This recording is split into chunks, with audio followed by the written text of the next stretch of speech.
আজকের ভিডিওতে যে বিজ্ঞানীর কথা আমরা তুলে ধরব সেই বিজ্ঞানী সম্পর্কে সবাই আমরা পরিচিত। সবার আগে আমরা এই বিজ্ঞানীর নামই শুনে এসেছি। বহুদিন আগেই নিজের তৈরি যন্ত্রপাতি দিয়ে এই বিজ্ঞানী যে ধরনের আবিষ্কার করে গেছেন তা অতুলনীয়। সেই বিজ্ঞানী আর কেউ নন, তিনি হলেন আমাদের পরিচিত গ্যালিলিও। 400 বছর আগে বাড়িতে তৈরি টেলিস্কোপে মহাকাশে 4টি বিন্দু দেখেছিলেন গ্যালিলিও। ভাবা যায় 400 বছর আগে তখন কোনো উন্নত যন্ত্রপাতি পর্যন্ত ছিল না। সম্পূর্ণভাবে নিজের তৈরি যন্ত্রপাতি দিয়েই তিনি মহাকাশ বিজ্ঞানের একের পর এক কথা তিনি বলে গেছেন। আজকের ভিডিওতে এতগুলো কথার বলার কারণ কি, আমরা ভিডিওতে কোন আবিষ্কারের কথা বলতে চাইছি জানতে হলে অবশ্যই ভিডিওটাকে আপনাকে শেষ পর্যন্ত দেখতে হবে। সুস্থ থাকুন, ভালো থাকুন আর দেখতে থাকুন ইউটিউব চ্যানেল খবরের হাট। আসুন জেনে নেওয়া যাক আজকের এই ভিডিওতে কোন তথ্য দেওয়া হলো।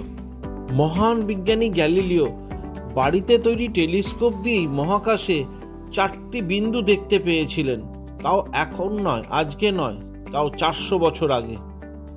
প্রথমে তিনি দেখেছিলেন 3টি বিন্দুর মতো 3টি আলো। তার 4 দিন পর আরও একটি আলোক বিন্দু দেখলেন তাদের কাছে। পৃথিবী জানল মহাকাশের অজানা অনেক কথা। গ্যালিলির নাম তো সকলেরই জানা।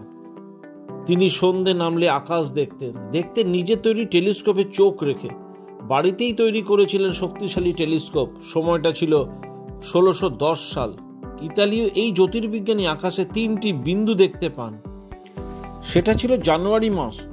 প্রথমে গ্যালিলিও ভেবেছিলেন ওই ছোট্ট বিন্দুগুলি নিশ্চয়ই নক্ষত্র, কিন্তু তার পরদিন তিনি লক্ষ্য করেন যে সেগুলি নড়ছে, নিজেদের স্থান পরিবর্তন করছে, আর তা করছে বৃহস্পতি গ্রহের আশেপাশে। গ্যালিলিও ভালো করে নজর করতে থাকেন।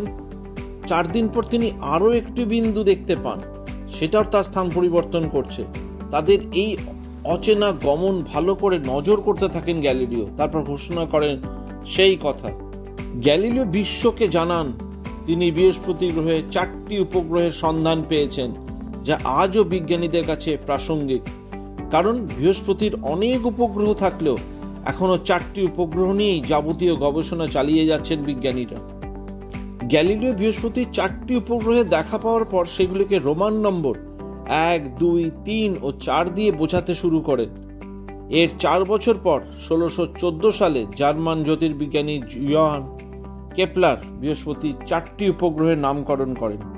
এক্ষেত্রে 4 পৌরাণিক চরিত্রকে বেছে নেন কেপলার। নামকরণ করেন আইও, ইউরোপা, গ্যানিমিড এবং ক্যালিস্টো।